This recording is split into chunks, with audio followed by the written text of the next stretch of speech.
Tentu ini adalah sebuah keputusan yang diambil oleh Ketua Umum yang melalui proses yang sangat panjang.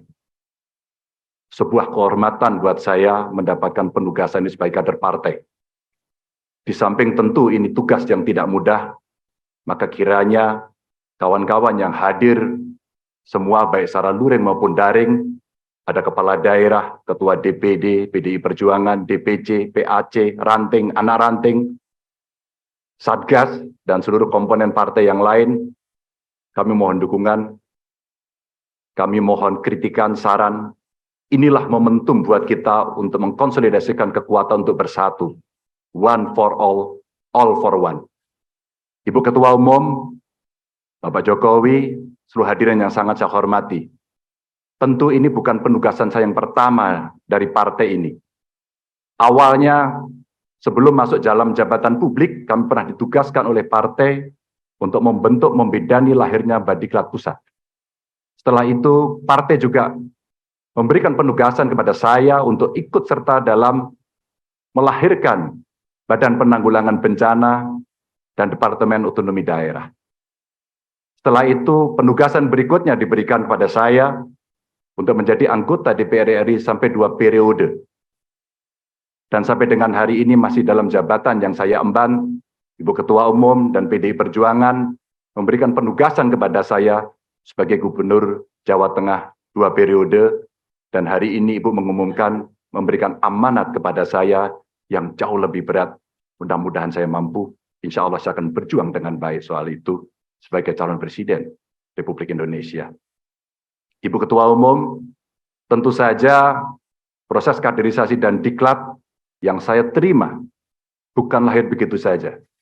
Saya lahir dari partai ini, digembleng oleh partai ini, dan besar di partai ini.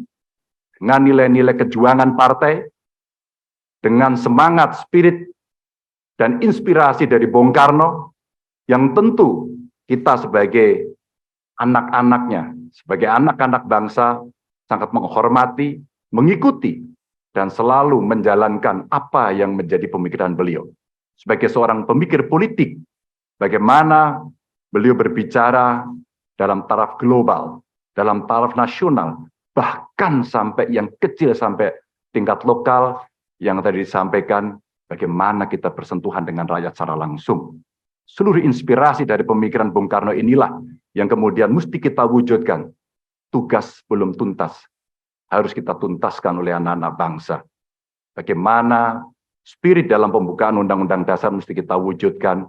Bagaimana negara ini bisa berdikari dalam bidang politik, kemudian berdaulat dalam bidang politik, berdikari dalam bidang ekonomi, dan tidak pernah lepas. Kita punya kepribadian dalam kebudayaan. Itulah yang memberikan spirit kami. Tentu saya ingin mengucapkan terima kasih secara khusus kepada Mbak Puan yang dalam penugasan-penugasan politik pernah menjadi pasukan tempur, panglima tempur di Jawa Tengah sampai dengan 2 periode. Mas Nanan, terima kasih yang selalu memberikan arahan. Wabil khusus Pak Presiden, Pak Jokowi, saya sebagai panjang tangan pemerintah di daerah, bagaimana kita gotong royong membangun spirit sebagai bonding partai untuk bisa menyelesaikan tugas-tugas ideologis dan melayani masyarakat. Tentu terobosan-terobosan yang diberikan oleh Pak Jokowi, fundamen yang sudah dibangun, mesti kita lanjutkan.